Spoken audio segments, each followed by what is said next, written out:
Action!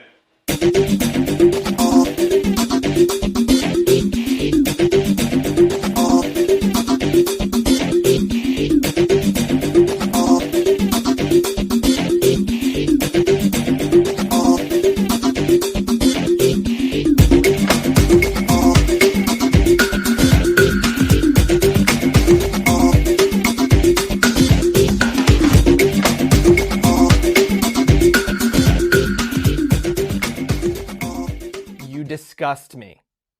Grow up. Hey, how you doing? This is episode 4 of the movie club. We call it What's the Script? I don't know too much about it, but I'm here, you know, bada boom, bada bing. How you doing, Chris? You okay? I can't do Italian, so I'm not bad. I'll just do this. Fafango. Sorry, that's Italian sweary words, but as you probably are well aware, if you've been keeping up with us, we're doing The Godfather this week. So rather than try and fucking kill Marlon Brando, I just thought I'd just do a fucking normal kind of wee wise guy, you know what I mean? Because I've not got any gobstoppers to put in. That's what Brando had, wasn't it? I think he jammed it with fucking cotton wool to begin with, but then see for the film, I think they made him a mouthpiece. He was a fucking mouthpiece, the boy. He's got a lot to say for himself. His eldest boy was a fucking mouthpiece. Fucking real sonny, yeah. What a boy. Oh, we'll go on to him later. We'll go on to him because I've got views on the man, the sonny character and stuff, but we'll get to that. So, good week, Chris, anyway. Are you all right, mate? Aye, I was smashing, mate. Aye, got a wee bit of sore throat. It's no COVID. It's no COVID. Shouting encouragement, which turns to abuse to the team with fucking love /hate bad sometimes to /hate today. But that's a story for another day. So, Godfather, I don't really need to give it an introduction because it's celebrated its 50th anniversary last week. I think it was March the 24th or something like that. Not that it matters. It's considered by loads or the majority to be one of, if not the greatest movie of all time. So before we get into it, Chris, what's your thoughts on it as a whole? I mean, what else we're going to do this week as well, folks? We're going to rate it out of 10. And because we keep forgetting, we've forgot the last 3. We'll give you the last 3 as well towards the end as well. But what do you think it as a whole? I mean, where does it stand in your league, movie-wise? Well, it's definitely good, mate. It's for when it was made and stuff. Obviously, it's like a time period as well, so it's kind of see the attention to detail and stuff, and it kind of unlike most other mafia films, this one like kind of gives you it's at the ground level sort of thing. Because when you see Goodfellas and all that, although I think Goodfellas is the best one, you can't fucking top Goodfellas. That's coming to the tail end of the mafia, you know what I mean? Whereas this is, you're seeing the power and all this stuff. Well, what really kicks me to this off is the moving into narcotics sort of stuff, which the mafia always poo-pooed, stay away from, because it was just, it ended up, when they did get into it, it was a downfall. But it's showing you it's like a dotted time frame into the mafia sort of thing. So, I mean, see if when you watch this, right, you need to remember. I mean, I'm kind of virgin eyes watching this the other day. I say this as I probably told you. I watched it 7 or 8 years ago and I didn't get the hype. I didn't get it, but I wasn't really watching it, if you know what I mean. So I watched it Saturday night, turned my phone off and everything, made sure everybody was in their bed and stuff. And it was a quick 3 hours because I thoroughly enjoyed it. Maybe I'm going to have to watch the other 2 to get the furor, I would imagine, because as a standalone film, awesome, but there's obviously stuff left on the table there, you know what I mean, that I don't know anything about. But I thoroughly enjoyed it, whereas first time I thought it was shite, but I don't think it's shite, fuck's sake. I was just...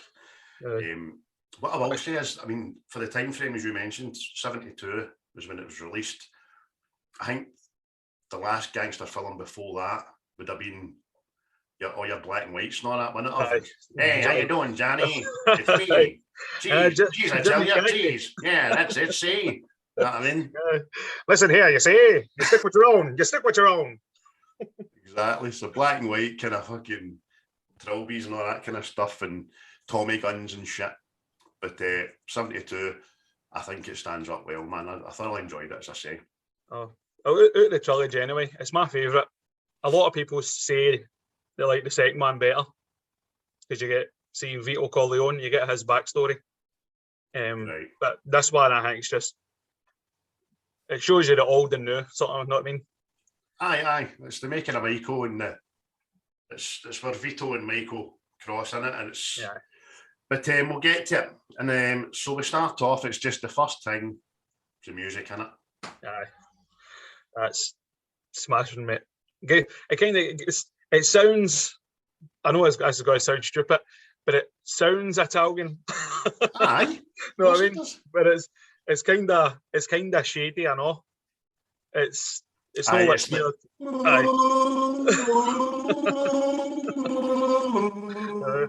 Somebody was gargling their throat.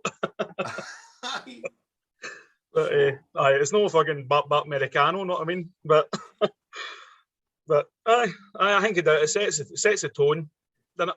I definitely sets the tone because it's just black, hear the music, lights come down, and then the first line is "I believe in America," and that kind of Italian owl in an ice cream shop kind of accent. You know what I mean? Fucking everybody's worst accent ever for an Italian. But it looks pure dark and shady and all that, innit?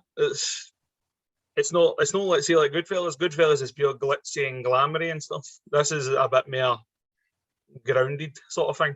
Aye. It needs a 3 hours because a lot of people pan the first 45 minutes of this film saying it's slow and stuff like that. But watching the film in its entirety, it's fucking definitely needed because you need to understand the importance of the day for the Corleone family because it isn't just his daughter's wedding day.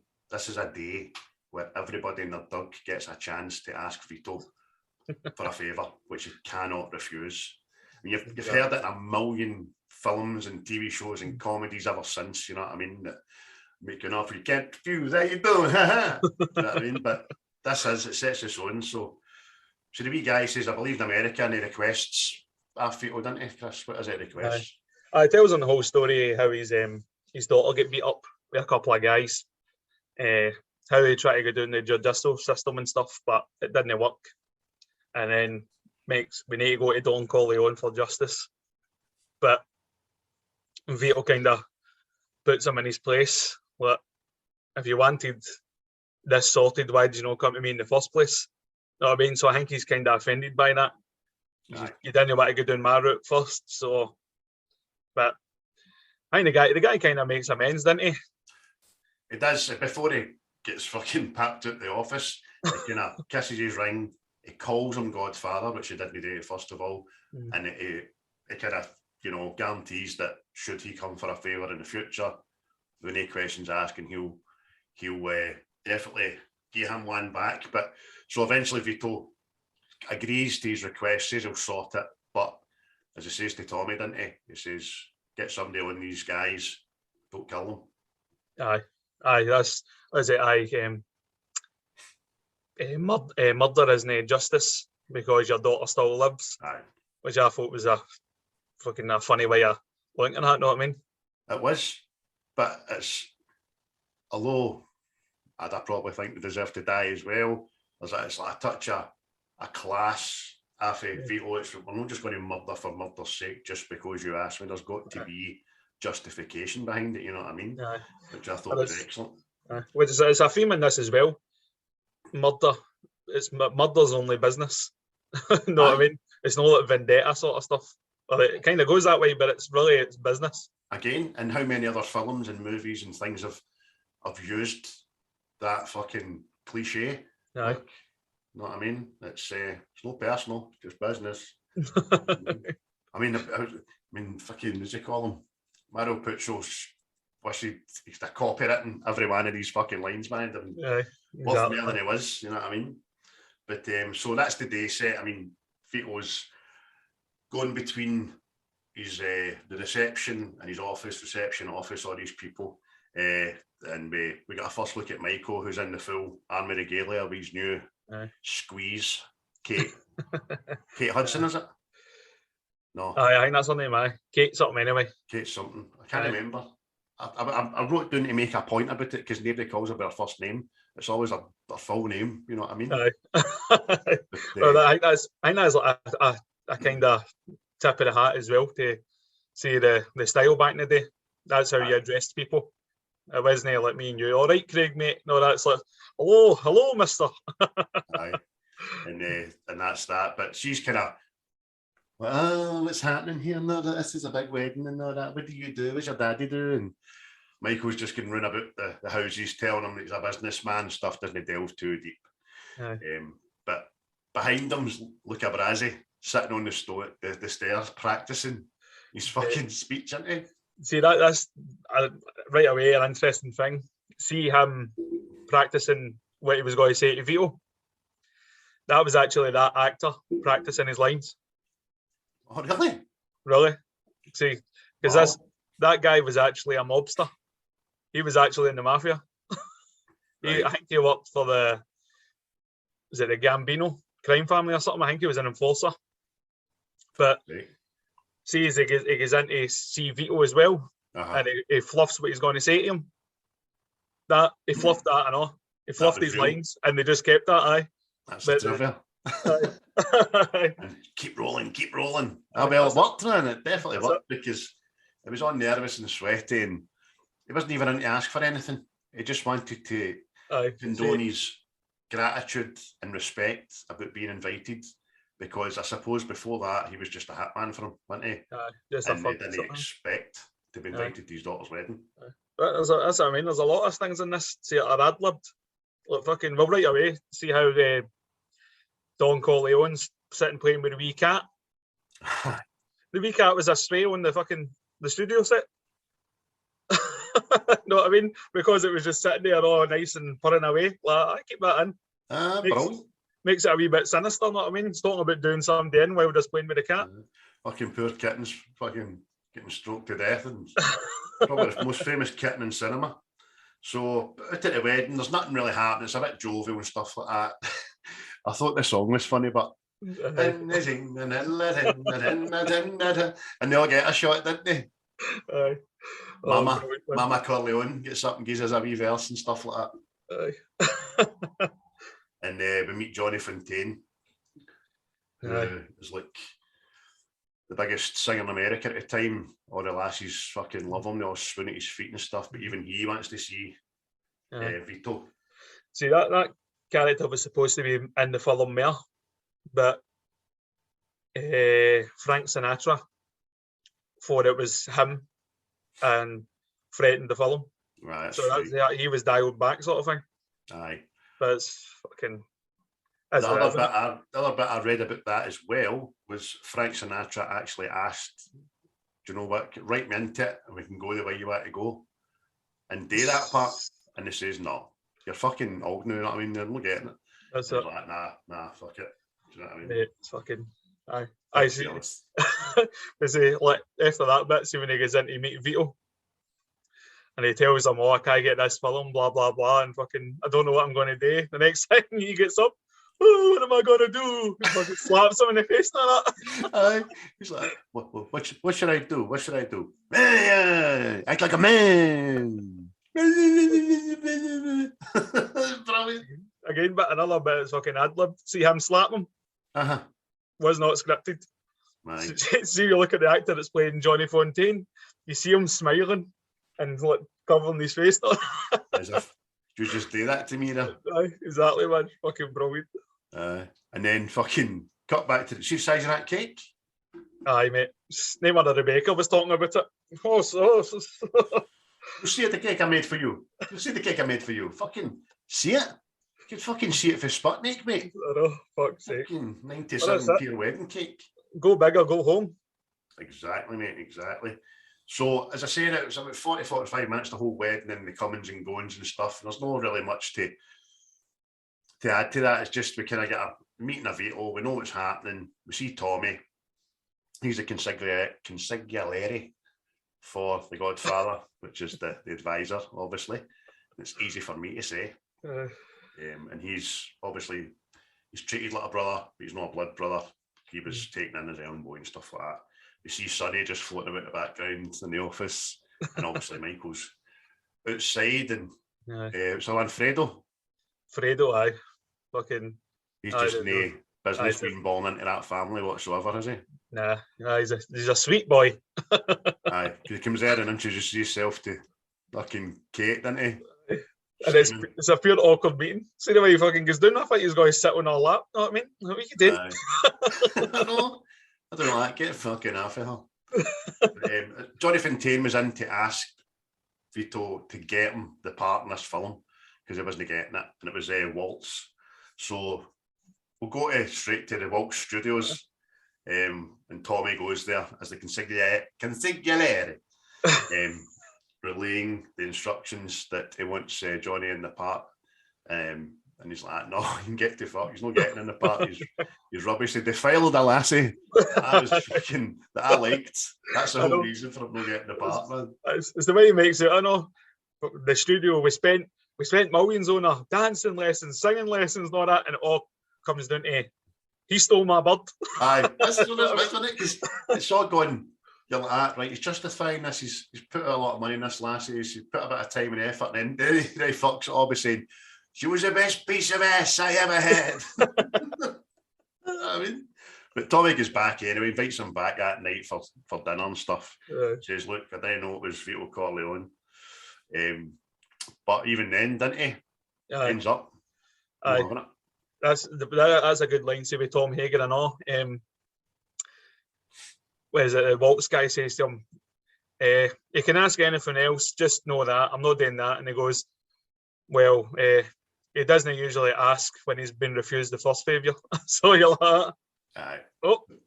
And then he doesn't usually ask a second time when he's been refused the first time. Aye. And then it was fucking, what is it? He's a man that insists on hearing bad news right away. That's it. Imagine that flight, New York to LA. Just like, no, I'm not doing it. Right, back on the plane. Aye. See, 50 years for then, he could have just watched that with them. Aye. I've done a wee video call or something like that. A wee podcast. Aye. So he fucks off, and Mr. Waltz wakes up in the middle of, next morning, and that's when we see that famous scene.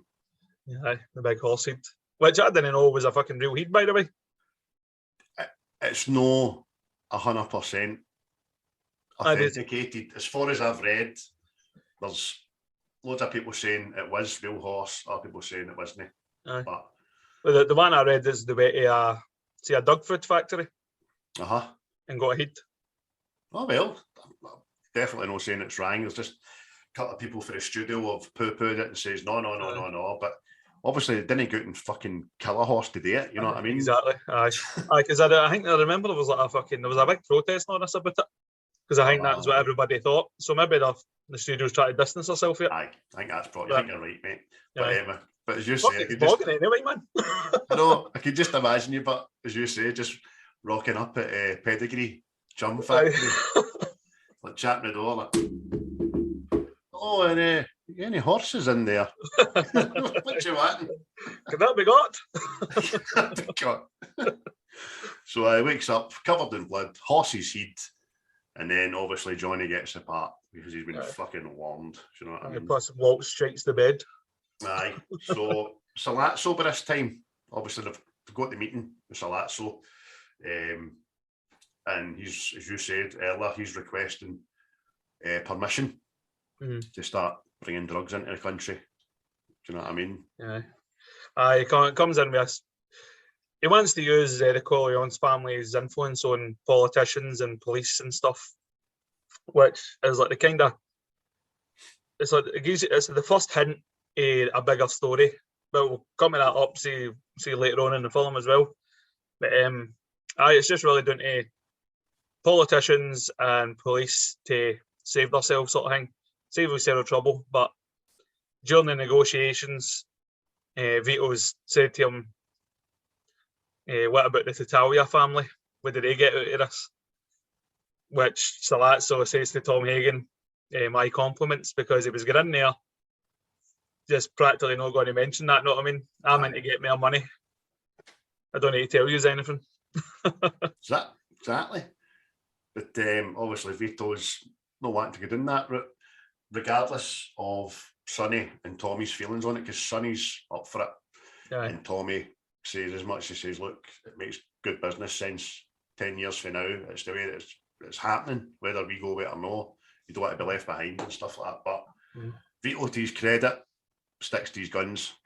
Aye. And don't want no drugs on the street.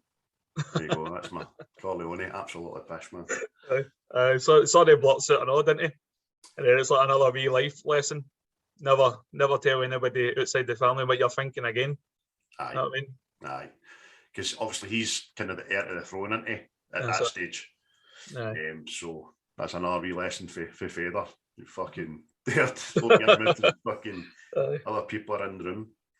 So request denied, Mr. Solazzo, and then we get we'll start moving a wee bit on shit. So Tommy is then taken away in a motor. Right. And Mr. Bratzy. Aye. Well, before that and all, Vito's usual driver, Paulie, he calls in sick. But you'll never guess who auditioned for that part. Who? Sylvester Stallone. Really? He was coming up in this later, but not because of that. He auditioned for that, and he auditioned for the part of Carlo, see Connie's husband. Right. He auditioned for the two parts and didn't get them. And then eventually went on to write Rocky. So aye, and took Talia Shire with him, and one of the Corleone's hitmen and all with a wee moustache ended up his gaffer, didn't he? And that's what I was going to mention. But see, before we get any further, right, and we'll get to it in depth probably at the time because when we get to the scene, but Talia Shire still alive? I think so. Right. Is she still walking about telling people that she's an actor? Is she still like dining out on that? Is she still saying to people, yes, I'm a famous actor? Because you can't say actress anymore, it's actor. Because she's fucking awful. Aye. I'm not convinced by her. But convinced by her? She's fucking rid rotten. For all our American friends, rid rotten means you're very poor at what you do. Aye. You know what I mean? Fucking, I'm trying to. I think is she Coppola's sister? I think that's how she ended up in this. Oh, really? Francis right. There you go. Fucking jobs for the boys. There we go. And the gals. Well, I could have played a more convincing part than that, but that's what she's getting called. She's rotten. So look at Bratzy, yeah. Aye, he number one hitman for all mob, and they didn't see that coming.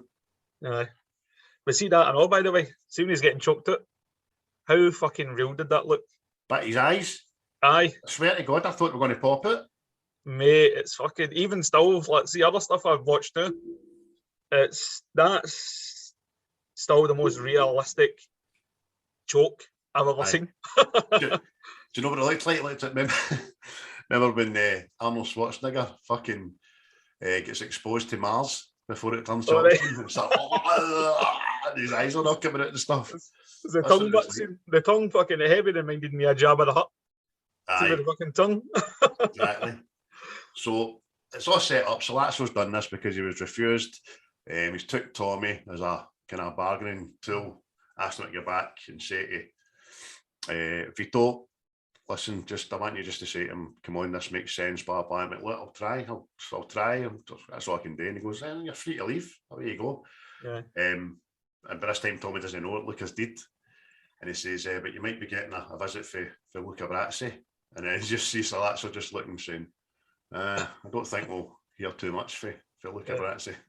Let me worry about Luca. You're like, you dirty bastard. You're a ranging you. Never liked you. You're rubbish. See that bit he fucking stabs him right through the horn, I know? And his horn's pinned to the fucking bar. Fuck me, man. That's it. Do you know what I mean? Because you're going nowhere, mate. You're Aye. pinned. That looks so. Aye, fucking. And then before you look down to deal with that, you're getting the life choked out of you, man. And then so that dirty bastard that lit your fag, he's holding your arm. The theme through this is trust fucking nobody. Everybody in this is traitorous as fuck. It is, and that's why, and again, we'll get to it later, Vito gives Michael a great piece of advice. Do you know what I mean? Aye. Another good father and son moment. Regardless of the industry they're in, it's a good father and son moment for me. But so, then Godfather wants to go and buy some fruit. Aye. Aye, he goes out there and it's obviously the hit. Because Paulie's not there. So he sold Vito out, sort of thing. He sold him out, told him where he's going to be, yada, yada, yada. But this is like the first instance you see Fredo. He's no up to this life at all, man. He's weak, isn't he? Out the car about half an hour late. When he gets his gun out, he drops it. It's done by then. I mean, his dad's just slid in the car, and the getaway car's about 3 miles away. And at first, right, I was like, I would not just kill Fredo on offer. But then I remembered, because it wasn't good business to kill him. They killed Vito, or they tried to kill Vito for a reason. Yep. And killing Fredo wasn't a business decision, you know what I mean? Well, that's just it. If they kill Vito, Fredo's got a chance to take care of the Corleone family. And then you know how weak he is. So that probably worked to their advantage. That's probably why they left him alive. Right. Oh, I never thought of that way, because I always thought Sonny was the oldest brother. No, well, apparently in this, Fredo is the oldest. Right. I didn't know that either. Aye. I always thought it was Sonny, but apparently it's Fredo. He's the oldest. Oh, well. And then Michael, obviously, he's just coming out the picture hall with Kate. Kate Hudson. How you doing, Kate Hudson? You know Kate Hudson, Kate Hudson? And he finds out because she just sees the paper at a newsstand and phones home, gets the load down, and turns out so once the deal with Sonny, once you get your brother and all that, to deal with him. So they meet, don't they? The brothers. They're all back at the house. Clemenza. Who's the other man? Sergio or something, is it? Or Tucci, something along the lines. Tucci. Aye. Eyebrows, I call him. Aye. See, again, like this film, you look at, like, I'm just fucking pulling comparisons for Goodfellas, right? But see, when it came to Goodfellas, all the mobsters and all that were all like good looking, fucking well chiseled looking guys and all that. And then this is showing you reality. They're fucking rotund and fucking eyebrows, and you know what I mean? Overweight, they all smoke and drink too much, they eat too much. It's like, I mean, like after the wedding scene when Don Corleone has that famous tux on and stuff, the meeting with Salazzo after that, he's getting this just shite, mad suit. He's the Godfather and he's got a mad tacky suit on. Just dressed like the old man. Aye. The glitz and glamour are just, what happened, man? Exactly. Yeah, but aye. Well, the hit on Vito goes wrong anyway because he survives. But the meeting that they're on the house, they're trying to discuss plans, what's going to happen, what's the outcome, what they're going to do if Vito dies and stuff. And they're just a damage assessing, isn't it? That's it. Assessing the damage. See where they stand. Because they don't know if he's going to pull through or no, and they're just trying to think worst case scenario. And I've wrote down here, and I've obviously forgot to write something beside it. Fish. Aye. Aye, so they're wondering where Luca Brazzi is. And this is an old Sicilian message, apparently. This parcel comes with Luca Brazzi's bulletproof vest with 2 fish wrapped in it. And another famous saying, Luca Brazzi sleeps with the fishes. I can't believe I fucking never wrote the first bit in front of that. Just like, fishes? Fishes? Fish? What's happening? Fish Mooney in this? Just Gotham. But so I've just learned, look at Brad's he's sleeping with the fishes. It's an old Sicilian saying. So there we go. You see Paulie again, I know. They've obviously tippled that Paulie's the wee grass. When he comes in, Sonny's like, hey, how you feeling? You okay and all that? And he's like, yeah, I'm a little, I'll be okay. Like, yeah, go get something. Yeah, take care of yourself. Get that fucker dead. You know what I mean? As soon as he's back, better kill that motherfucker on the little shit. Man, James Caan. Fucking, see the way he's fucking sitting there, I know. Pure hairy fucking choodles and all that. Oh. Are you monkey man, aren't you? He's said it last week, like Richard Keys, man. Pure hairy backed. Do you know what I mean? Didn't stop him getting a pump at the wedding, right enough. Yeah, right enough. Even at the wedding, obviously, for those that haven't seen it, he takes a bridesmaid up to one of the rooms, but he just walks out nonchalant, never seen her before in his life, and whisper, whisper, whisper. Okay, see what was there? So about a minute, know what I mean? Fucking brilliant, man. But Paulie's sent it, thinking everything's cool and he's got away with it, but he's getting done in, man. And that hit is funny. Aye. No for Paulie, obviously. No, because Paulie's dead.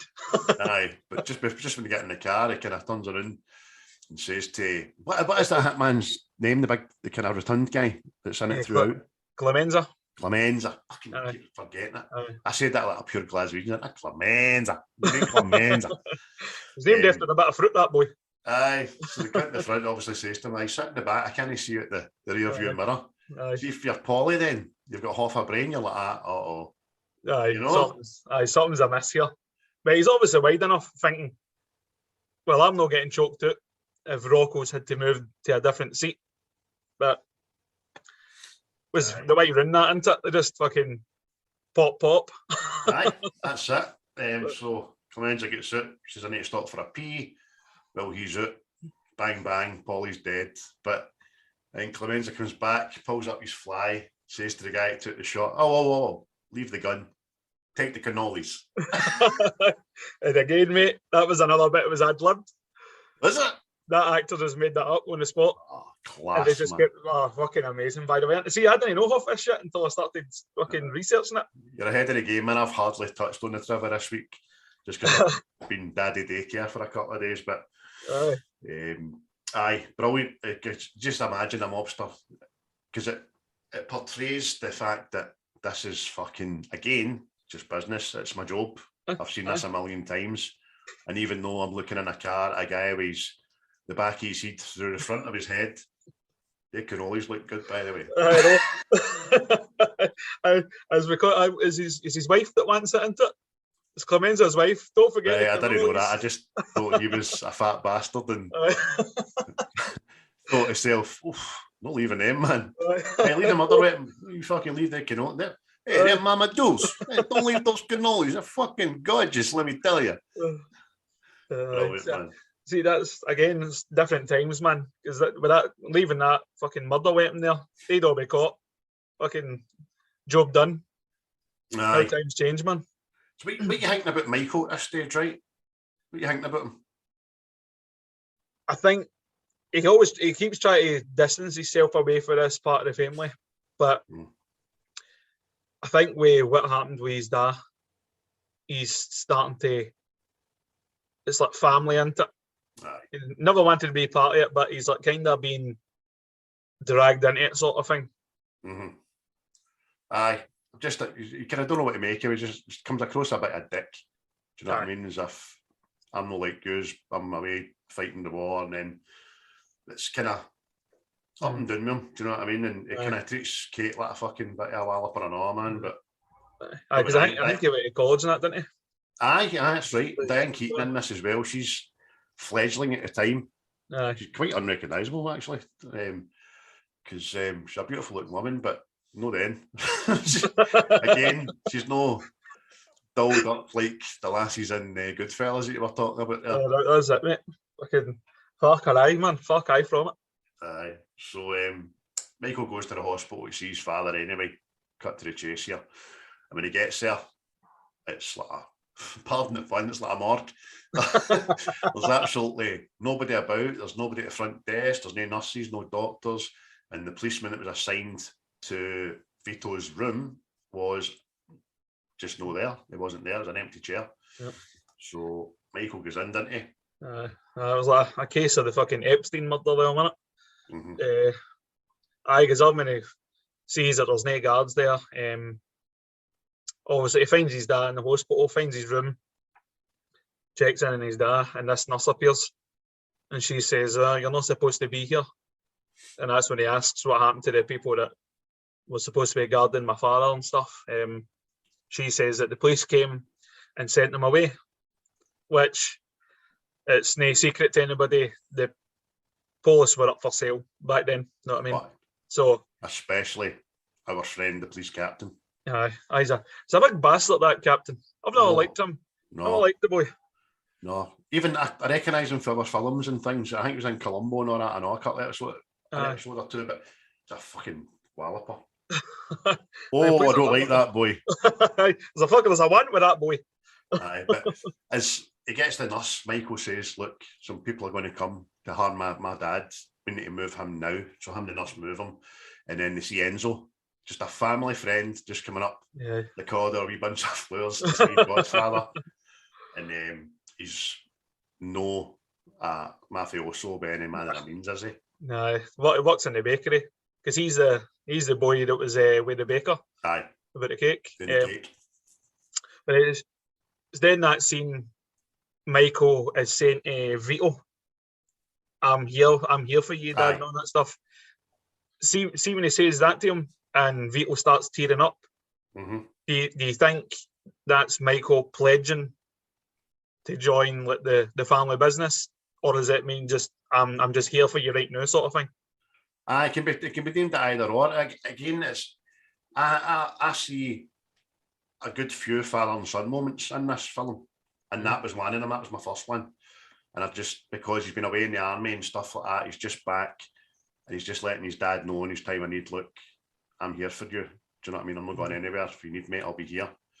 However, you're right as well, because it's a subjective kind of question, isn't it? I mean, that's 100% plausible as well.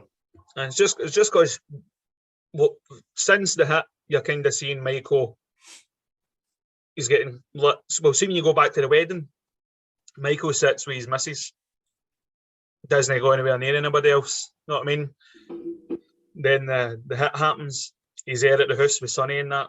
They're all talking business and stuff. Then he's got to see his dad. He doesn't want to spend time with Kate. So I'm just wondering if he's like his mood's changing like towards, and that was the moment he was pledging himself to the family business. Aye, totally right, man. I just seen it first of all as a father-son thing. But I totally get that. I think you're totally right. I had it done anyway. I had either or done. Mm-hmm. Enzo and Mike promises. Poor wee Enzo. He tells me he knows these guys are coming for his dad. He says, look, come to the front door, stand with me, put your hand in as if you've got a gun.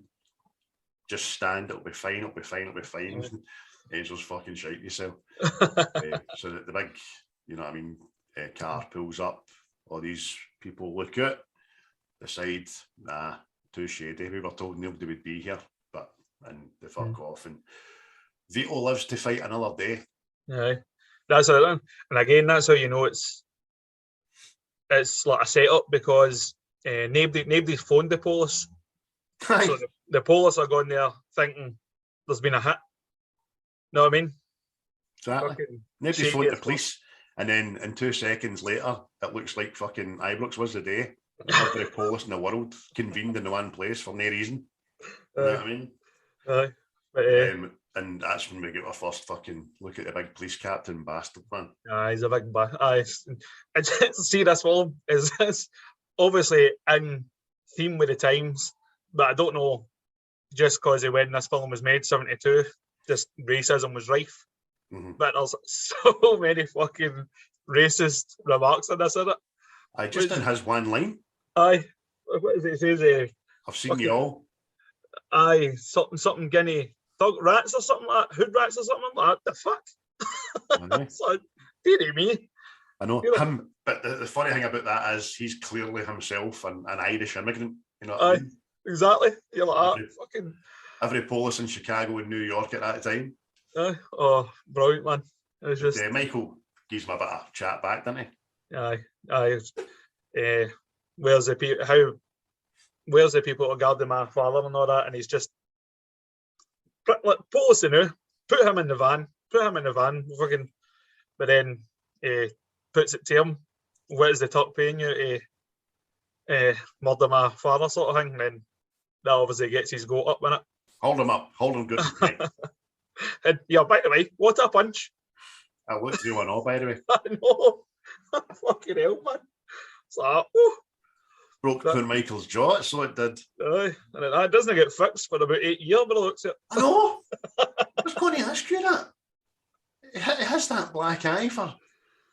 Because I'm like, I'm sure there's a time hop. Michael's got a wedding now and still got a black eye. But it's like the broken jaw that he wears like a fucking badge of honour ever since it happened. Do you know what I mean? Mental, man. So, and we find out as well in the car after it that Sonny has done a hit on Bruno Tattaglia. So it came out, man. And that's when Michael hatches the fucking plan. Aye, yeah. Sonny wants a meet. Santano wants a meet. Sonny, as we know. They're talking about how to end this before it spirals out of control, sort of thing. Before it ends up for the tit for tat stuff. Because the plan gets foiled because Tom Hagen hires private detectives to guard Vito, and they can't be removed for fucking whatever reason. So that's put a spanner in the works. But back at the house, they're all talking. Meanwhile, Tom Hagen is still trying to persuade Sonny to take the deal. Just make peace, get done with this, fucking blah, blah, blah, blah. But Michael showing a bit of his intelligence that Sonny and Fredo don't have.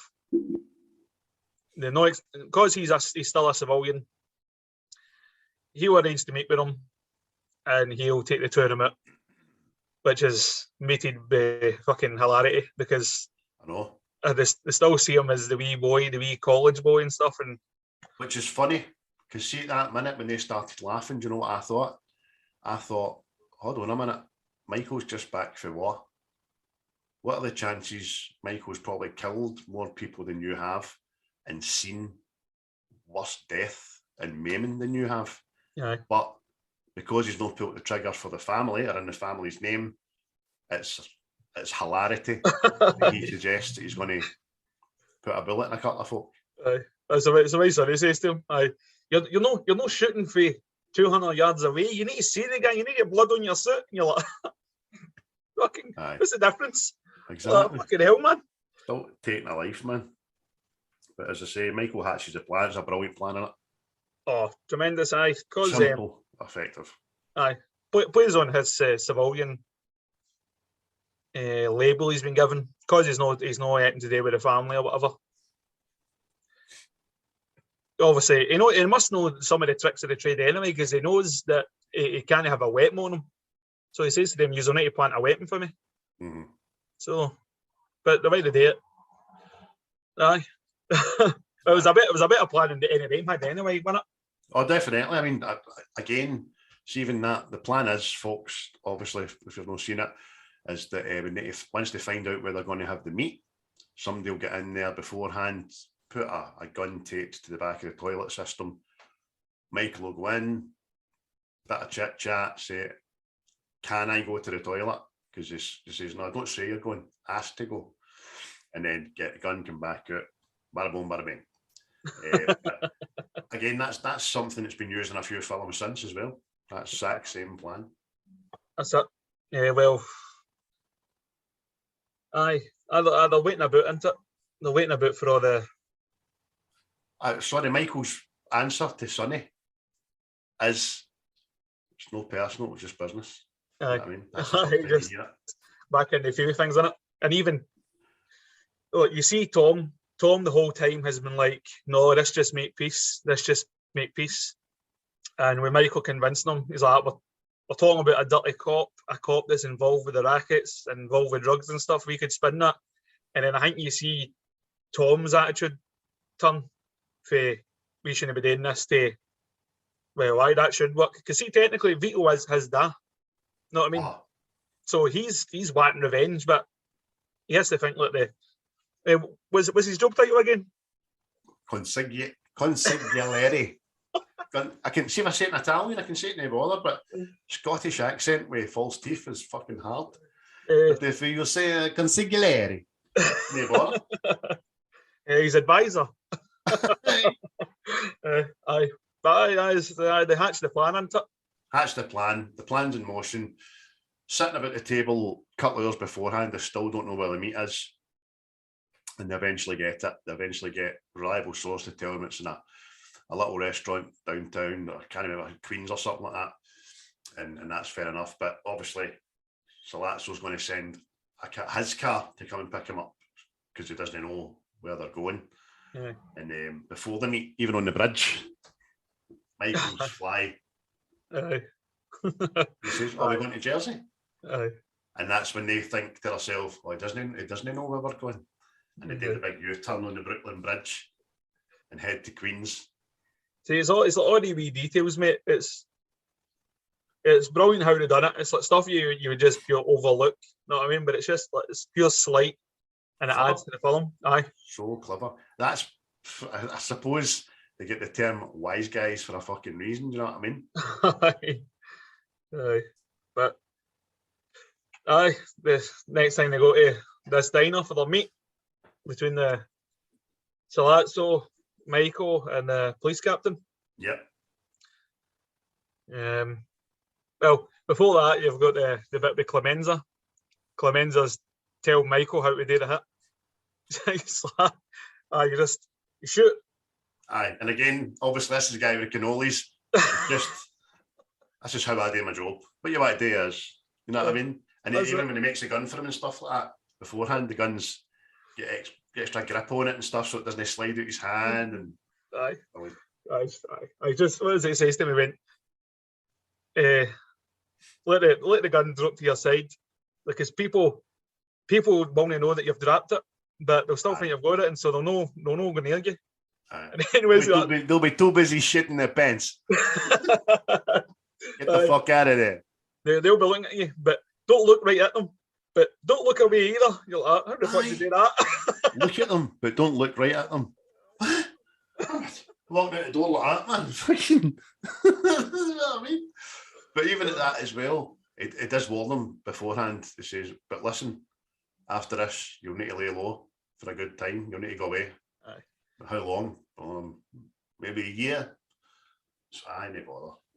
Aye, because as it says, they need something like this. Clears out all the bad blood. You're like that. I know. How are we going to clear out this bad blood? We're going to do some bad blood. So they end up at this diner. The three of them sitting at a table, and so the police captain's none the wiser. They start speaking in Sicilian. So, well, you can kind of see that he apologises about his face and stuff, and talking about, it was just business and all this stuff, trying to convince Michael to either convince Michael to convince Sonny or whatever, just convince Michael. But you can tell by the whole time, Michael, Al Pacino's character, he's just staring right through him, isn't he? Oh, he's not developed his poker face yet, man. He's just, I want to fucking do you in, ya prick. I could beat you to death for that fucking teaspoon. But and they're just, and I think Michael, they're talking in Sicilian, right? Mm-hmm. But Michael just breaks it off, sort of thing, and just talks in English like, what I want is to make sure nothing happens to my dad again. So the fucking police captain's well aware what's going on here, what's being spoke about. Aye. And again, him not being able to hide the fact he wants to kill this guy. Salazzo by this time is just too full of himself to even notice I stare like that to him. Do you know what I mean? Yeah. Being disrespectful in his language and his speech to him and stuff, as if, aye, cool, we'll do this, not that, you fucking wee dick. But it's horrible. So Michael then asks to go to the bathroom He's in there rummaging about in the toilet. Well, before he goes, fucking Salazzo pats him down again. But the captain confident in his work. He's fine. He pats him down, he fucking sexually assaults him. How's your father there? Cough, sir. Right, but he goes in, finds the gun where they've planked it. That's planked, it means hidden it for overseas listeners. Chris, see the size of the toilet system, right? Aye. It's about the size of, I don't know, a small laptop. Do you not think it was looking for like far too long? Just to add that bit of blind panic. Maybe it was done that purpose to terrify the fucking moviegoers or whatever. Well, do you know what? Even watching it in the house, this is one of the few films that you get to know the plan before it's hatched. Yeah. And you know it's going to pay off because there's another 2 hours of the film to go, you know what I mean? But you're still, I hope he finds this gun, hope he does this, I hope he gets out of there. So it does work, man. The suspense is pretty damn good, man. But so Michael comes back down, sits at the table. Salazzo starts spouting more shite.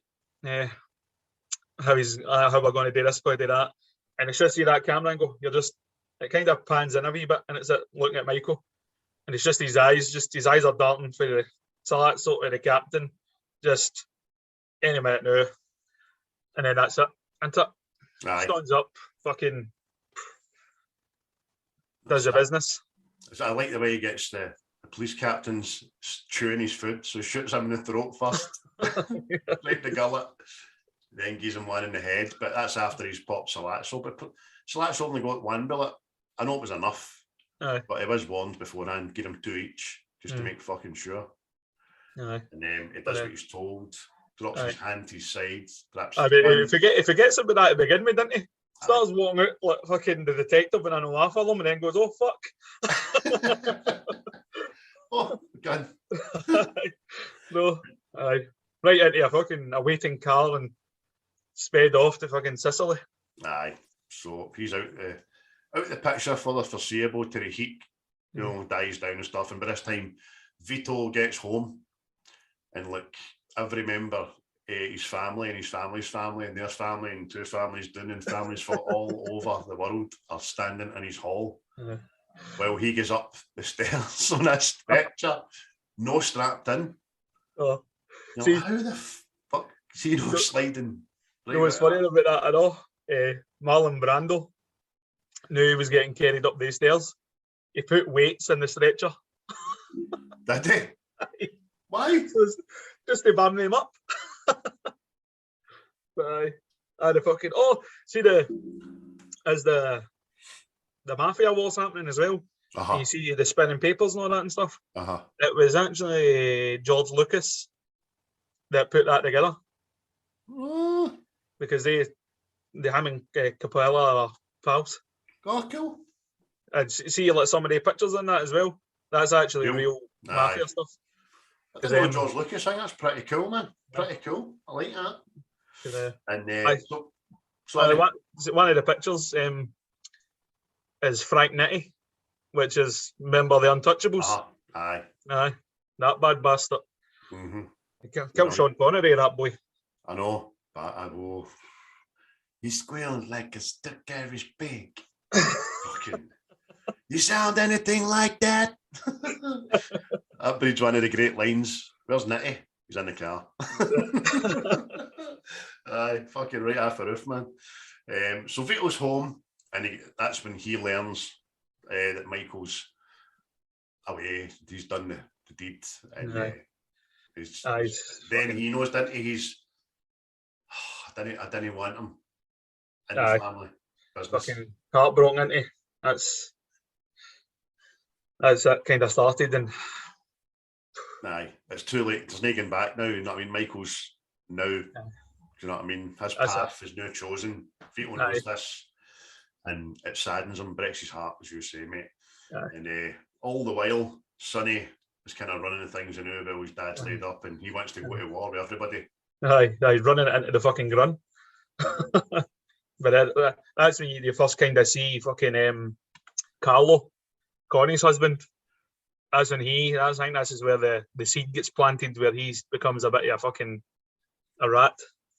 Because I can't remember if he's beat her up at this point or not. But he starts talking to her at the table, telling her to shut up and all that, and you see Sonny telling her my fucking. Aye. Well, first of all, Sonny is talking about business at the table. Aye. Sister says to him, "Look, when Dad's here, we usually don't talk about business." Then Carlo tells her to shut the fuck up, and then he tells her to shut the fuck up. I'm sitting at the end of the table, no saying fuck all, but it's the way he does that as well, isn't it? What's that? The way he does that as well. Carlo goes to, Sonny, can I talk to you and Tom after? And he goes, we don't talk about business at the table. And it's the kind of way of saying, fuck you. Definitely. So then we get a wee shot of Michael in Italy auditioning for Peaky Blinders with his wee flat cap on and that. And do you know what else I've noticed? And all the time Michael's in Italy, and for a short time when he comes back after it, he just develops this hanky thing. That's a detail that's it's not put into the film, but see in the book, apparently the punch damaged Michael's sinuses. All right. See this dabbing and shit. That's because he's got snottles running down his face and all that. Yeah. But I just thought fucking it was a mad mafioso thing. It was like, Jesus Christ. He's just sniffing fucking glue off it, getting high. Aye. You bit of Tixie Licks. For the younger viewers, that's I don't know either, but Coppola. That's what it is now. Oh, that's sweetie goodness. Coppola tastes lovely, so it does. But the whole premise shown as Michael in Italy, it's the first time he sees this beautiful young lady who ends up dating under chaperone with the family. But he asks permission first of the father. I would like to date your daughter. You know who I am, blah, blah, blah. And he says, look, I don't expect to date her alone. I can date with the family there and all that. And it's just seems him walking with her round the corner, and then 10 feet behind him, all the aunties and the mall and all that, you know what I mean? I think it was just, that was a good thing I know. It was showing you the old traditions, see, like fucking Sicily and all that. I don't know if they've done it everywhere, but it was showing you the old traditions that the courting, shall we say, had to be honourable. Aye, there was a code, you know what I mean? That was it. The first time you get a wee shot there was on the wedding night there. But so Mike's her and stuff like that. And this is where you see Carol first. Well, Sonny goes to sister's house. She answers the door. She's fairly pregnant, and she's got fucking burst face and a black eye and stuff, isn't she? Yeah. Aye, fucking Sonny goes off his tits, fucking right down to, it looks like fucking Brooklyn and all that stuff, doesn't it? The old street scene. It looks like fucking, see, I love shit like that. See the old streets down in like New York and all that. They're fucking tremendous looking. But fire hydrants all let off and stuff. When he goes down, Sonny starts setting about Carlo, whacking him with bins, fucking bites him and everything. See when Can starts hitting him with a bin lid. Aye. That's even after. Is it before the bin lid or after the bin lid? He takes off his own shoe, takes off his shoe, and scuds him and starts hitting him with his own shoe, man. Fucking brilliant. Oh. And the bit with the bin lid, that was just Can himself. He fucking dinged me. But as it goes in further into the street, he starts kicking him in the ribs and the stomach and all that. But apparently, while filming that, James Caan broke 2 ribs. Really? Apparently. Do you know but Caan refused to done it? Actually pushed them over that wee fence thing, man. Aye. But that's because Caan refutes that because he says he was fighting with a double. And if you look close, he is fighting with a double. But I don't know how they always splice stuff. And they get a stunt double in and then I don't know when that happened. But a large part of that was like a single shot lens, wasn't it, man? For distance. That's how I don't know what the guy says. He get two broke ribs anyway, but Cannon refutes it because he says he was fighting with a double. So, well, I like to go with legend on you there, with you, mate. I like to think that James Caan did fucking break his two ribs. he deserves it for playing a bastard there. And before we get to the tragedy that is Sonny, shortly, James Caan, man, how fucking brilliant is he? Mate, he's amazing. See the way he just flies off the handle, because it's good and all. See, but it shows you the different. See, with all the sons, they Vito. You've got the mad hothead Italian, like what you're expecting for all the mad wee hoodlums. You've got Michael, who ends up intelligent, quiet, but he ends up fucking ruthless as well. Mm-hmm. And then you've got Fredo, that's just pure quiet. It's like they all become the kind of the disappointment. It's like the three. You're right, mate. It's like the three factions and his three sons. The one that's born and bred for this. The one that's got a bit of a brain and wants to keep his fucking distance and be a good cunt. And the useless bastard. Hey, ma, bait you a scan, ma. You want a cannoli, ma? I love my just no use. Just as I say, it was just no business being anywhere near that family, never mind being born into it, man. So, Carlos gets shit kicked out of him. And then Sonny finds, but hold on. I'm way ahead of myself here. Oh, son of a... Sister Carlos, Sonny. And Sonny's fucking... Is it his death, the next scene? Well, it goes to Connie and Carlo's flat. A woman phones the house, and Connie picks up and finds out he's been fucking about, sort of thing.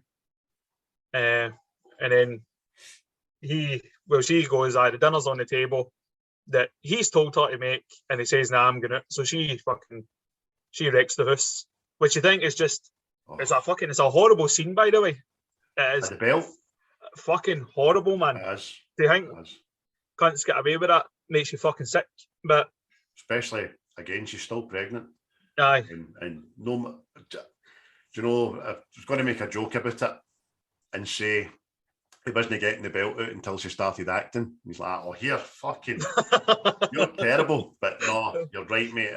Well, see, in her defence there, researching this again, during that scene, she lost a shoe. But instead of going back to get the shoe, she ran through all the broken porcelain and glass and all that. So there's props to Lassie. Talia Shire. But still shite. But it's fucking it's a horrible scene, man. He starts hitting her with a belt and fucking chases her through the house practically. But you soon find out that it's for a total other horrible fucking reason. It's for a setup. Aye. To get Sonny.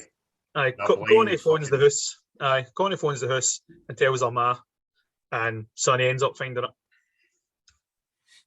So instead of waiting on them to go with him, Sonny just jumps in the car. I'm going to kill that bastard. Jumps in the car. Gets to the was it a toll booth? Toll booth. Aye. Wherever that may be to or from, I don't know. But and he gets to the toll, stops at the toll. He's himself in the car, and then all these wee hoods pop up with their fucking pistols and guns and stuff, and just that was quite a fucking brutal scene as well, mate. Aye, you get fucking, well, as Vito says later, fucking massacred, didn't he? I did. It's like 400 odd bullets, and then what you said to me, they just kicked him in the head to make sure he was dead. They just riddled his body with every bullet they could muster, and then the one wee guy just goes up to him, even though he's well dead, and just kicks him right in the face. But as you said, which you're probably quite right in as well, it was nothing to do with that. It was just to show disrespect. Do you know what I mean? Do you know what? Proper. See that bit, but see when they pop up with the guns.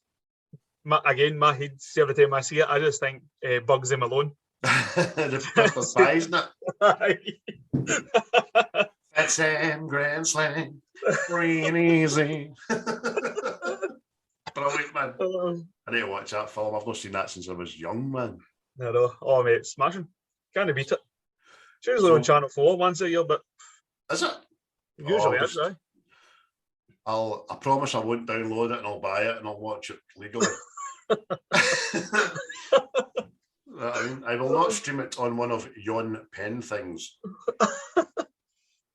Stick, you say, a stick? Aye. So Sonny's done in. Vito's out of bed. And goes down to the funeral parlour, doesn't he? Aye. This is the wee guy we meet at the start of the film. Mm-hmm. I believe in America. Americano.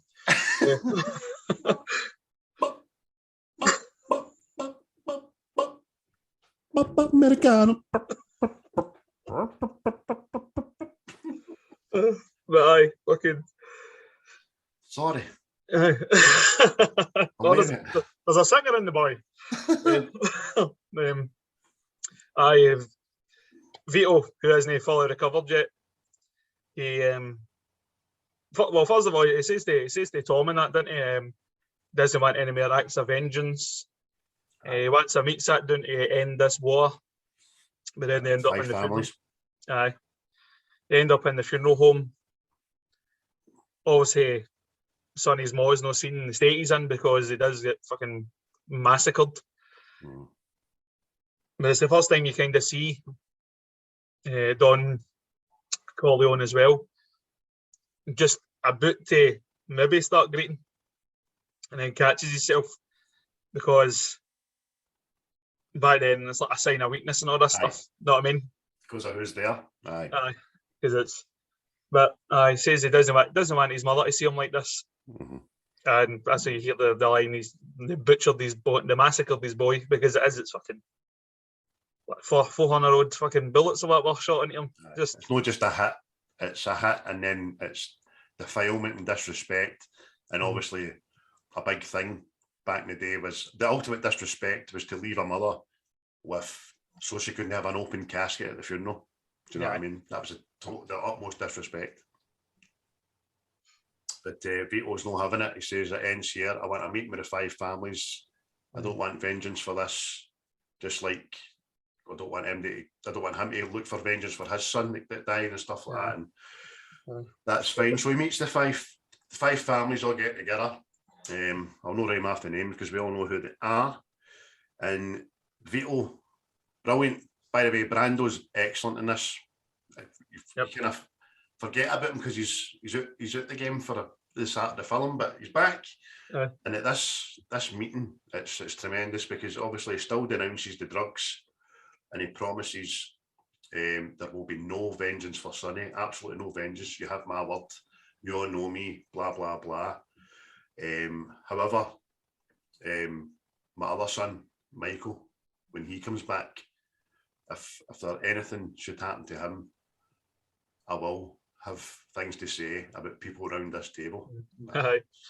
See that, but that's probably the best scene in the film, because the whole time you're thinking it's the Tatalia family are the ones that backed who's the drug dealer again, Salazzo.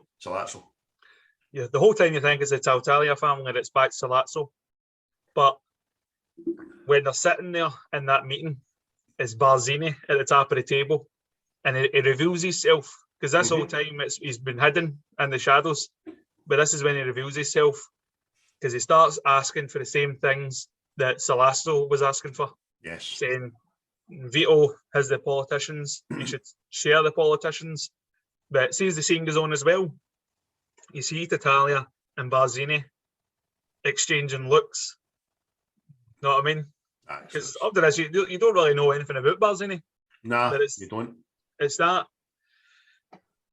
I mean, anyway, Vito agrees to help them with their drug business and stuff, offer them protection, and they make up.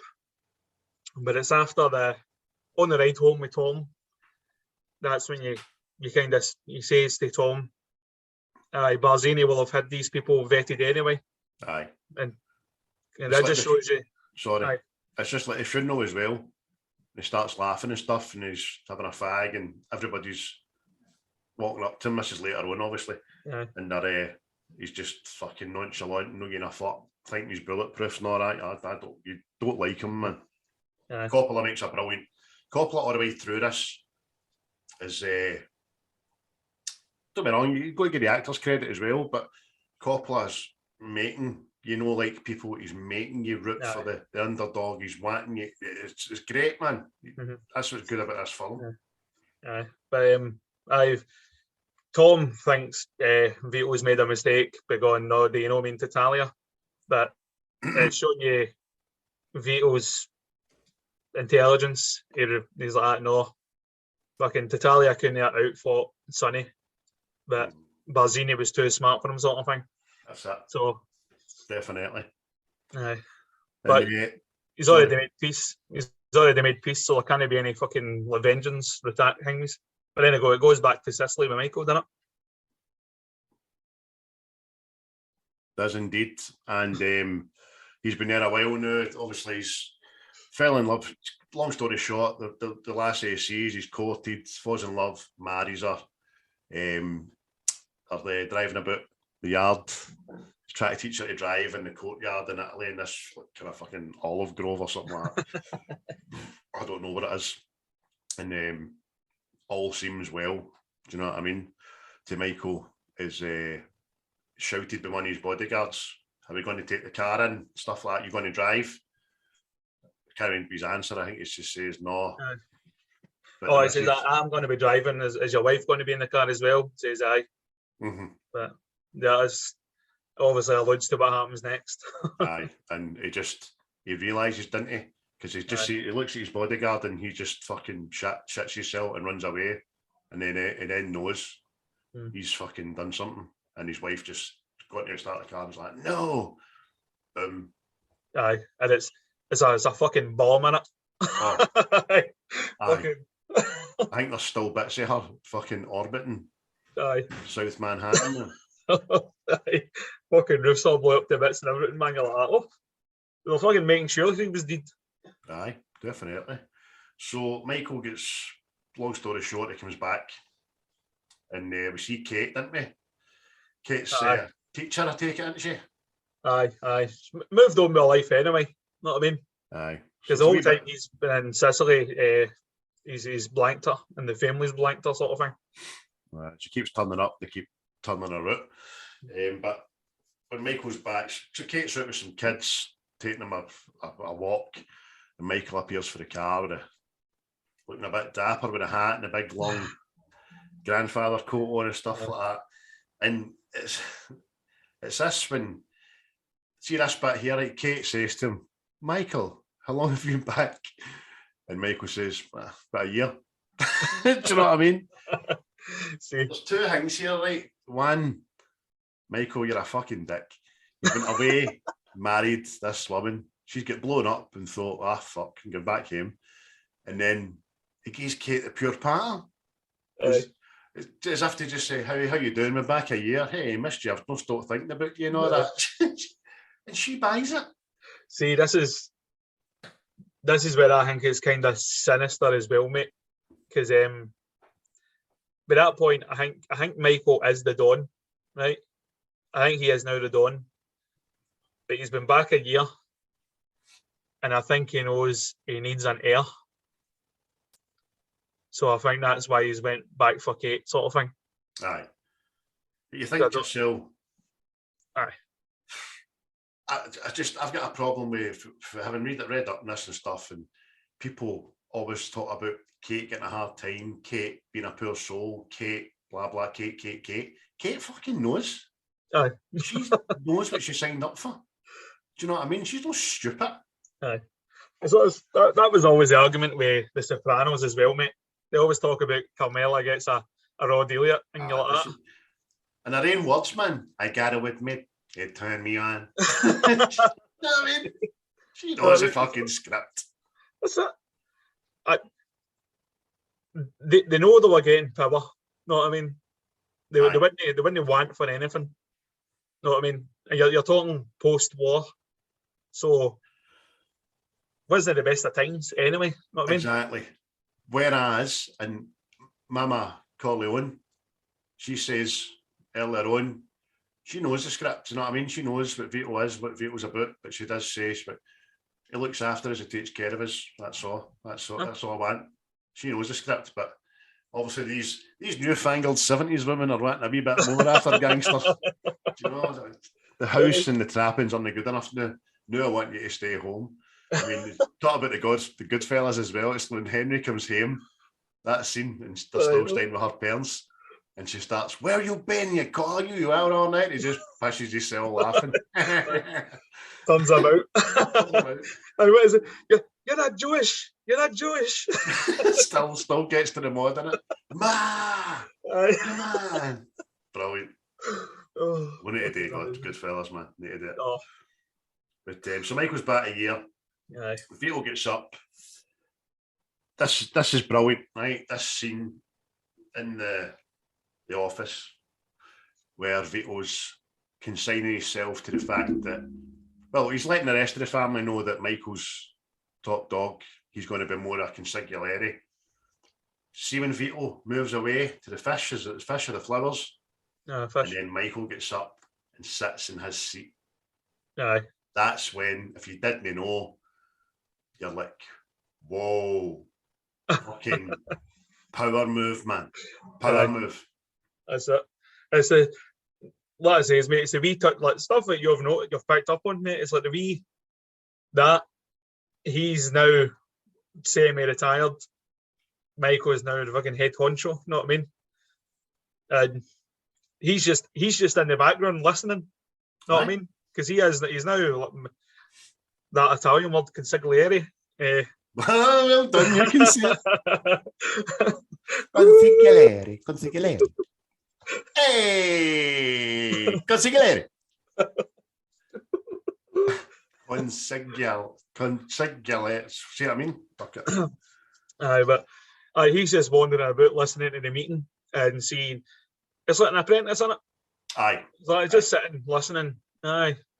But it's quite funny. And a Glaswegian brain, right? A Scottish brain will tell you, you can imagine the two of them, like father and son, before everybody comes. Yeah. What we'll do, right? Right. I'll move, right? And then you get up, right? What you do is sit in my chair. Sit in my chair. Oh, sit there, wait to see their faces. See if you sit in my chair. Oh my fucking God, sit in my chair.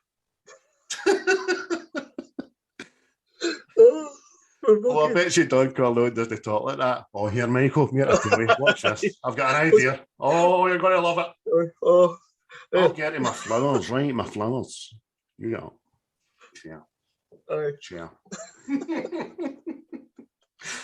Oh, brilliant. Fucking hell. Aye, so sorry, mate, I keep making you laugh. As my mate says, he says, you look like an excited puppy on the dodgeball one. You're laughing. He said he was laughing with you.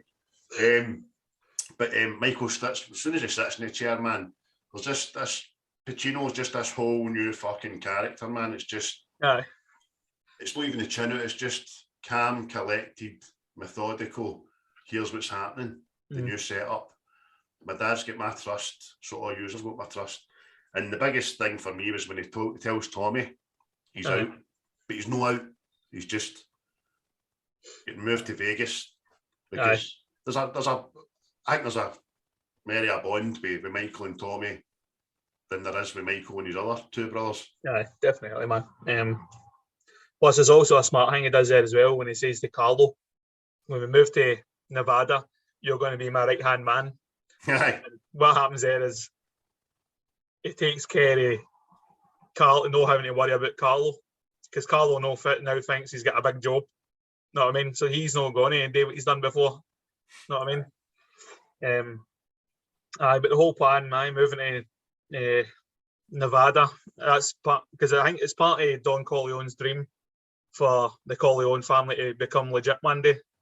And I think this is like the first step into doing it.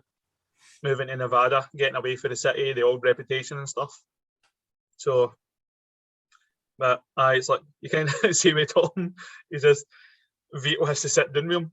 Tom, I thought you were a good consigliere. And it's just... Again, if you can do it in the Glaswegian, Yeah, Tom. By the way, mate, listen, I don't know what's up with him.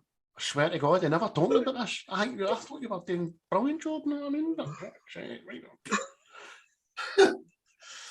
Oh, Rob McGlinskey interpreting for the Neds. but it's done through love, as we know, mate. He's put him at the firing line. Do you know what I mean? And obviously he's got his dad there in his ear as well, which is fucking the best advice you can fucking ever get. Again, another great father and son moment. Him knowing he's going to sit in a chair, great father and son moment as well. It's like, I'm just going to portray your power to everybody here and let you do it. You know what I mean? Fucking magic. So before we know it, we're in Vegas, aren't we? Aye, the big glitz and glamour. Got to meet fucking Mo Green. Aye, Mo Green. So you see Fredo again, but in it. And he just... Aye, he's getting fucking a wee bit big for his boots. Aye. It's a joke, man. He's been fucking Las Vegas-ized or whatever they call it. You know what I mean? Aye. But so he thinks anyway. Yeah, aye. He's like an idiot, see, like a gangster or whatever, and it just goes to their head. They just become an arse. You know what I mean? I think everything's going to be a party, but Michael's business sets it straight. Like, nah, yeah, get the dancers not to fuck. Because obviously Michael's there with Tommy as his Vegas consigliere to try and buy out Mo Green. He just basically turns up and says to Mo Green, who owns the biggest casino in Vegas at the time, name your price, I'm buying you out. Mo Green fucking doesn't like this because half his nut says you're not buying fuck all. At this point, Fredo, who's working for Mo Green, Mo says, look, I take your brother in and all that, do you a favour and you come treat me like this. And then Michael says to him, tells Mo Green that he knows that's not that when you've been smacking my brother about in front of people. You know what I mean? That nobody knew. And even the last gasp, Fredo, as you say, fucking daft wee puppy, and goes against the family with his request. It's just like, it was like Mo Green's fucking lapdog. Hey, listen to him, all right, you can't be coming in here disrespecting Mo Green. That's it. It's aye, that's what Michael, aye, Fredo, you're my brother and I love you, but don't take sides against the family again, ever. So see that's, I know you've not seen the second one, but it's fucking, it's here, fucking be on the side of this family at all times, sort of thing. That's how there's things that add up through the trilogy and all that, but he's serious about that threat. I know, I can imagine, but again, actually, that was a brother. Giving him a courtesy again. That was you're lucky you're my fucking brother. Anybody else would have been just shot. That's for it. that kind of lack of respect. Definitely. But brilliant, fucking awesome line, man. And I'm glad you got to deliver it, the bastard. So there we go, man. Next up, Vito and Mike. It's another brilliant scene, mate, innit? It's like you like these father and son moments, don't you? Yeah, mate. Today, because people, right, it's a gangster film, right? But it's no just a gangster film. There's so much more behind it.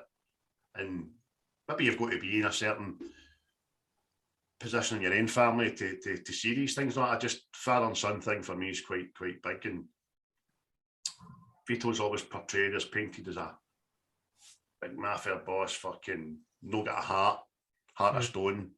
However, this film, we find out he fucking survives and treats his wife with respect. He loves his sons.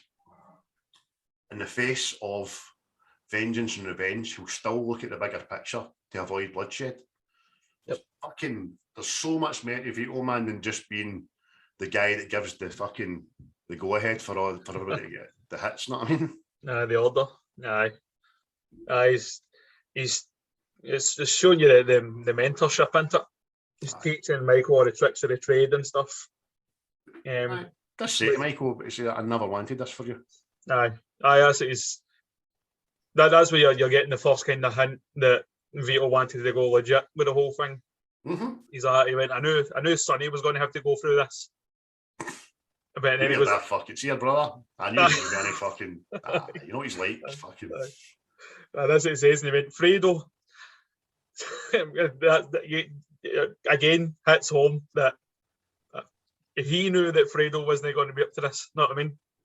But he's like, I know I wanted this for you. I wanted you to fucking climb higher, like senator or whatever, called Leon and stuff. And Michael says to him, we'll still get there. We'll still get there, Pops. Aye. But before that bit, he tells him a scenario. Somebody will arrange a meet for you. They promise the protection and stuff, and at that meeting you'll be assassinated. Aye. And you just see Michael's face going like that. Oh, but what? Aye. The fuck? Gonna say that again, da? Aye. Fucking pit of snakes, man. Again, that is both fucking family advice and brilliant consigliere advice.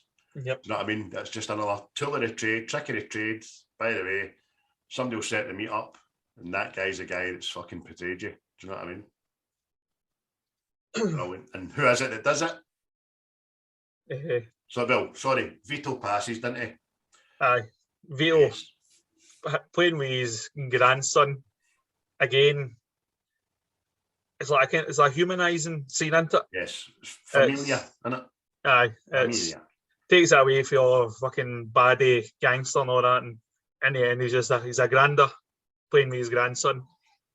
But whatever happens, he fucking falls down and dies. But see that bit of the scene with the Wayne? Get a fright. Aye. See that? He really got a fright, didn't he? It's just up here. Ah! I know. It made me want to go out and buy oranges to my boys. But then I thought karma might fucking kick me in the balls and I grabbed doing deed after it. I thought that was quite sad and all, but see when he does fall down, deed, and the wee boy thinks he's carrying on. You're like, fuck's sake, man. Aye. That's tugging at the old heartstrings. Because the wee boy was that young that he couldn't have acted that, you know what I mean? He's probably thought that. Aye. You know what I mean? Go and play with that guy right there. Okay. No falling, mister. But then it cuts to the funeral, doesn't it? Vito's funeral. Aye, this is what I alluded to earlier on about you when I said it's then you find out who sets the meet up, which is fucking eyebrows. Tucci, is that his name? Aye. And then you see Barzini fucking cocking a walk. Aye. Lighting fags, smiling and all that at a funeral and stuff. Aye. Delighted to see folk fucking shaking hands, laughing. You're like, and again, Coppola, you're like, hats off, you make me want to fucking date for him. I do. I want to be at that funeral and go like, oh, Michael, I'll get that shit. You're all right, mate.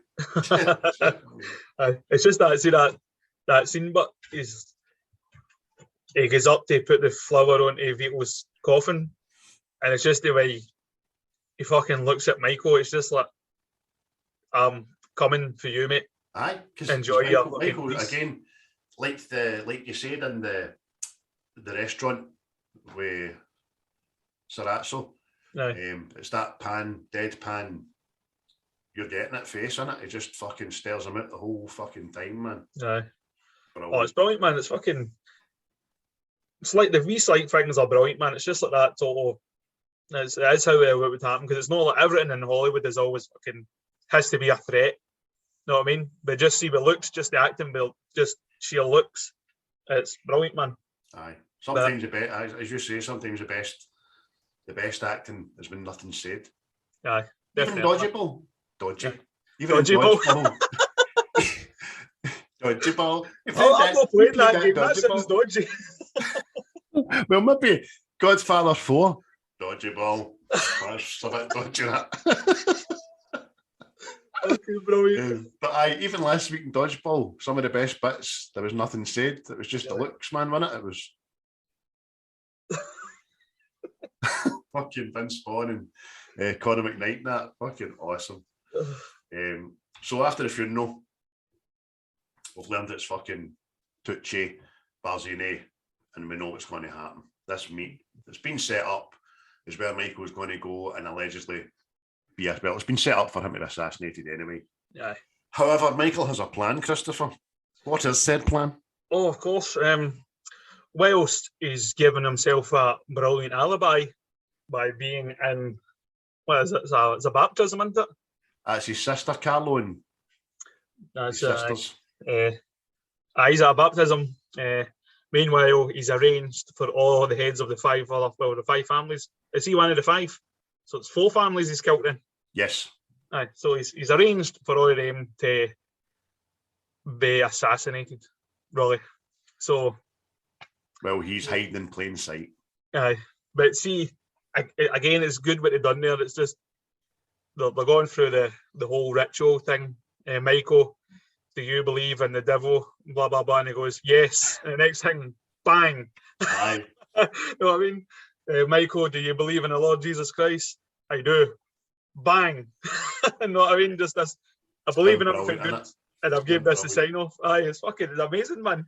Because even before it, and he says, is it Tommy's talking? I can't remember. He just says, after the baptism, I will be the one true Godfather. Aye. But, I don't think it says one true, but aye. it says, I will be the Godfather. Aye, just takes it. I mean, it's good to see Barzini fucking get it, isn't it? Oh, aye. Because he's the bastard all the way through this. Aye, and he gets it in the back and all, running away like a fucking Aye. coward. Instead of, I mean, all through the film, other ones just take it, you know what I mean? Aye, steady front up. But, aye, it says, the guy that plays Clemenza, he had a falling out with Coppola during the film, right? So, see that scene him coming up the stairs? Uh-huh. Coppola made him do that 42 times as revenge. That's brilliant, isn't it? Go again. Aye. Nah, I just didn't believe that run there. I just, you know. Aye. And can we get this guy another coat? Can we put another coat in this guy, please? Aye. Bricks in the pockets. I was going to say that. I've put a weight in each pocket. The Jake is flying up. Aye, just that wee bit of revenge, know what I mean? I know. Take 47. Can I get a drink? Sorry, listen, that soap when the corner's shut. We'll get it this time, promise you. The sweat fucking laughed off. They'd be fucking glad I'd be looking in the back. But, aye, so Michael confirms himself as the one true Godfather. He showed his ruthless side and he showed his cunning, isn't it? Yes. Yeah. Gave his self-supreme power, that's it. And on the stairs of the chapel, says to Carlo, look, get back to the house and all that, I'll meet you there. And under the guise of, listen, you're still my number one, no, go to the house and I'll meet you there and we'll sort this out. Aye, he's none the wiser. But it's the same with Tessio as well.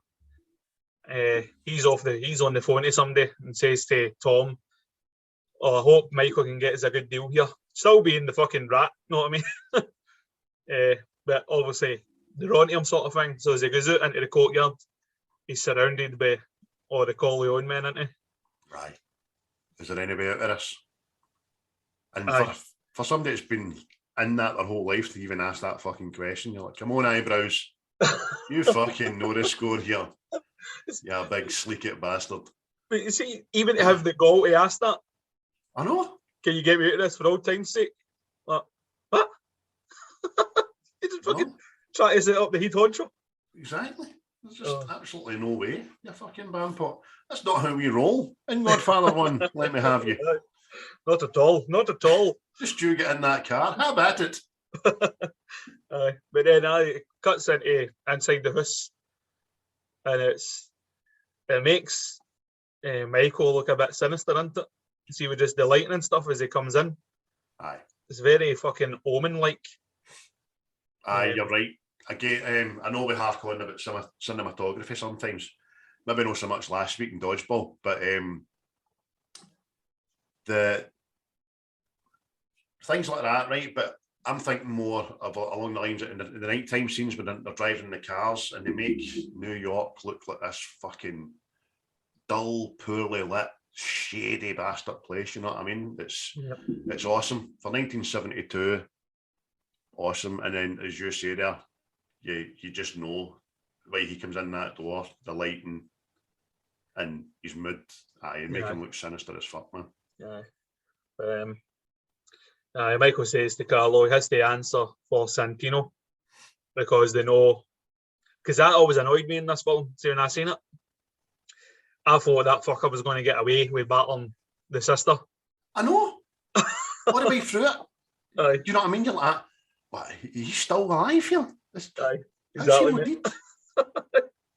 But fucking gets him down, sits him down, and puts it to Carlo. Everybody's dead. So who is it I approached you? And he's fucking panicking and all this. Aye. And then, but he's clever about it. I know. He says, "I'm not going to kill you. I'm your godfather." Aye. Know what I mean? I'm going to do make your wife a widow. Fucks. I'll make my sister a widow. Come on. Exactly. So he's full sense of security. So he's getting the truth, and obviously tells him it's Barzini, which Vito figured out in that meeting. Just shows that the old fox is fucking ahead of the game. Telling you, man. Aye. Absolutely brilliant. But, aye. After he tells him in it, he's like, "Oh, aye, right, on you go." And he goes to make one last beg, and Michael, "Get out of my sight." Aye. Aye. Still thinks he's going to live, doesn't he? Aye. Fucking bonkers case. Aye. But aye. even Goes into the car, doesn't he? Clemenza's sitting in the back seat, and he goes, "Hello, Carlo." You're like that. What the fuck? But I can imagine being at the movies watching that at the time, and that's you getting as a moviegoer. You're fucking yes, he's getting done in, the bastard. Definitely, man. Wife beating cunt. And it's just see the way it's done as well, because you're robbed it. See with the Polly thing, you're robbed it with Polly because Polly goes, "Rocco, can you move here?" But obviously, this guy's been lulled into a false sense of security. Thinks he's gone away, and you finally get the choke in the motor. But again, looks real. You see the way he fucking boots at that window, struggling and stuff. Aye. So I think a windy would have took a few more boots to come out fucking first, but it was great. It was great. Aye. And I was looking at it, I rewound it and watched it again, and I looked at the driver. He said, doesn't he pull into a fucking secluded spot or stop or nothing? This is me at my job, and this is what happens. There's another window, I need to get a new one. Na, what a mess you've made. Fucking, it's magic, man. It's just that what you were talking about the other night, I know, the Mo Green getting shot in the eye. You just feel it. The glasses doesn't break or anything, and then it just, next thing, the blood starts pushing it. Aye. Oh, it was fucking... I was sitting myself. It was probably about midnight at this time, and I was wetting myself laughing because he looks up and he gets his glasses on, looks again, thinks to himself, "Oh shit!" And the gun goes off, and then his glasses crack but don't break. Do you know what I mean? It's as if the world's smallest bullets penetrated them, and then half an hour later, his eye starts gushing blood. In fact, it happened on impact, you know what I mean? That would have been awesome, but I suppose back then it was pretty risky, hard hitting kind of thing, you know what I mean? Because it's like with the Salazzo getting killed scene and all that. See that the big Coppola when he gets shot in the head and the throat and all that? They've actually built like big packs on their head. Oh, right. They exploded and stuff. Right, I never know. Sorry, excuse me, I never knew that. No, that's good. Again, it's only because of looking into all this stuff. But I think you've said that, see when Barzini gets it, running up the stairs in the back, and he turns around, and the hole in his back's like fucking an explosion, and the blood's like Django now at it. Exactly. Like the hits in Django's Well, that's what I was reading as well. There's how the wee bodyguard that blows up Michael's car in Sicily. There's actually a scene where Michael catches up with him and shoots him in a bar with a shotgun, but there was that much blood, it looked ridiculous, so they cut it. Oh, I bet that's floating about it there, man. I know. Oh, I'll need to go hunting for it. Because I always thought as well, how does that wee prick get away with it? Does he fucking turn up? You know what I mean? Aye. Did he just disappear altogether, gets away with it? Exactly. And do we know for sure? I know this is going back a bit, but is Michael in Italy or is he in Sicily? Sicily. Sicily, aye. It's the town of Corleone is actually in Sicily. See, I thought that, but they never actually. Although maybe it was probably a bit with the subtitles that I missed because my copy never had subtitles in it. You know what I mean? But I just thought they were talking about old Sicilian ways and Sicily and Sicily and Sicily, and for him to go to Italy. Sicily no like you. I know, mate. See, talking about watching a film with no subtitles. I watched a Quiet Place with no subtitles, and it's a film they all just do sign language. So I'm like that. They're saying there's monsters out here. Why you shut the fuck up? I know. That's him going like that. Chris can't understand this. No subtitles. But basically, that's the film coming to an end very slowly anyway. Well, not very slowly, but very dramatically. Sal, again, says it's only business. Do you know what I mean? Yeah. When this bit I know, it's a powerful bit. And it's also another bit to the fuck you, Kate. You know what I mean? Yeah. Kate's... Michael's in his father's old room in the back of the house and all that. Kate's in, I want to know what's going on. How can I know fucking... He says, it's all cool, it's all business and all that. Just get out. And then when Kate looks in that room, sees Michael, and then the wee guy just comes, shuts the door. Okay. Know what I mean? Okay. Even the Godfather's wife doesn't fucking get to know what's going on in this room. Plus, I thought that was brilliant as well. See when Connie fucking you killed Carlo, know what I mean? Okay, but then you see the angry side of Michael. Don't ask me about my business.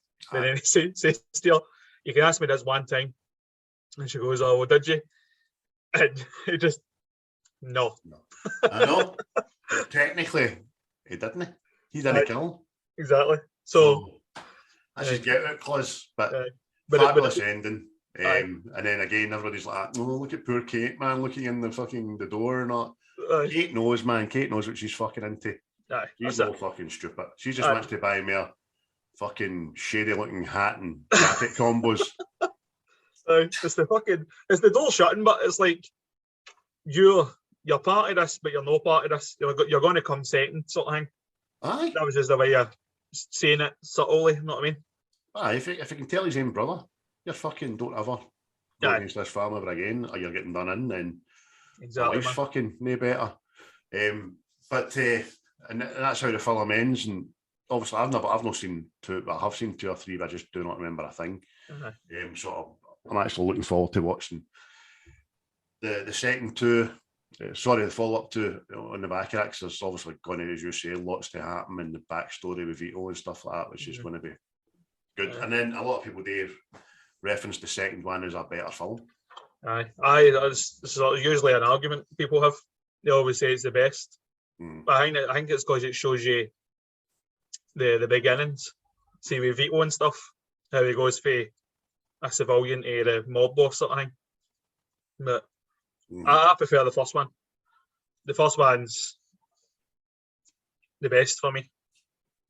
It's good, eh? It's like a fine sausage from Naples, you know.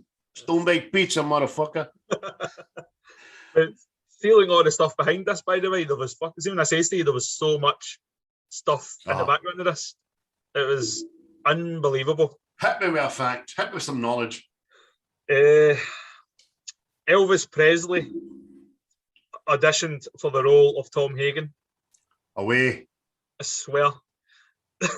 The studio also didn't want Al Pacino in the film. They were offering the part to Burt Reynolds. Burt Reynolds, I knew that. Jack Nicholson. And Warren Beatty, I know. Wanting him for Sonny. Yep. Which was, again, at that time, masterstroke. Masterstroke, because they would all try to outact one another. They were on their pomp, man, early to mid-70s, you know what I mean? Definitely. Warren Beatty was the pin-up for every cunt, and Jack Nicholson was one flew over a cuckoo's nest, you know what I mean? Exactly. stuff like fucking some of it, like Al Pacino and all that. They were only paid fucking 35 grand total for the whole film. The director, Once Upon a Time in America, he was asked to direct it and knocked it back. Knocked it back, that's right. I didn't want to glorify the mafia, and then made Once Upon a Time. I know. What? I know. Again, that's a classic as well. However, must fucking keep him up. Well, must have kept him up at night. That fucker. Aye, definitely. Fucking. And a mobster at the time, Joe Colombo, he threatened to get the movie stopped, right? That's why, and he got access to the script, made changes to the script and stuff. That's why there's no mention of, there's no use of the word mafia or Cosa Nostra in the whole film. Right, okay. And part of it was to hire mafioso guys as extras and advisors. Aye, very good. You're going for fucking oils with all the stuff in it. It was unbelievable. Sounds like it. So, I mean, in closing, mate, what is your... In fact, give your score out of 10 for this. 9. I'll get a 9. 9? Aye. I'm going 8.5. 8.5, but I believe it might go up once I see the sequel and that. Because the first one will make more relevance. But listen, thoroughly enjoyed it. It wasn't shite like I thought it was to start with. And I sent you a text, Peter Griffin still went, I didn't like it. And insists upon itself. But that's 8.5. All day long. Thoroughly recommend it to anybody that's not seen it. If anybody's just kind of up their own arse's arm and think it's rotten. No, I didn't care for it. Don't see the furor, really. It insists upon itself. Yeah, rather shabby. What a shabby barrel of people, you know. But well, we're on. Might as well do this as well then. Fuck, we need to be quick. Stand By Me out of 10. What'd you get? 8. 9 for me. Batman Begins. 7.8. Oh, really? Aye. Fucking that's good. That's good. Aye, well, I suppose you're right. Aye, it's a 9 for me again, man. And Dodgeball. Oh, I'll give that 8.8 or something. That's fucking. I don't usually rate it, but I see watching it again, brilliant.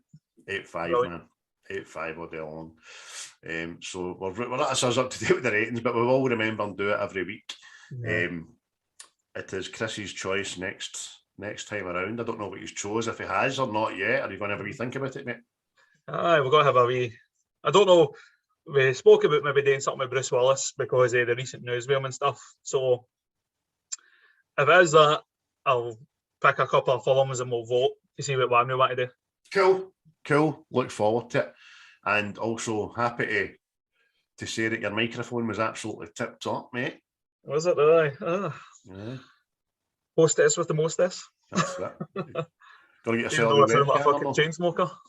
Aye. I know, I forgot my vape, so I've not had a puff in, I think, nearly 2 hours I've been on, mate. Oh! that's good going for a 3-hour movie. It is. And by the way, dialed it down as well, man. I cut out a lot of shit. Yeah. That wasn't a shit, but we get through it anyway, mate. You filled in the gaps that I left, and that was good enough for me. So, listen, thanks very much, my man. No worries. That's good that you enjoyed it the second time, then. I did. I'm glad I did. And I would strongly urge anybody that didn't to turn their fucking phone off and all that, you know what I mean? And just sit and give yourself 3 hours. Because, like I said, the 3 hours didn't feel like 3 hours, it just flew in. I get right into it. And my biggest regret about the whole film was no seeing more of James Caan. Aye. His character. I just think he's great. I mean, there's a reason they brought him back for Mickey Blue. And I mean, even in Elf, he can't Nobel. He still acts like a wise guy. You know what I mean? And he's the author of a book company. Well, he's the top publicist of a book company, but he's still brilliant, man. Right. So I'll let you crack on with your Sunday evening, sir. Yes, Thank you very much. Yes. Until next time. And yes, I will converse with you on the morrow. Yes, like a consigliere. Aye, good. See what you did there. Yo. Yo. See you later, mate. See you later, mate. And action!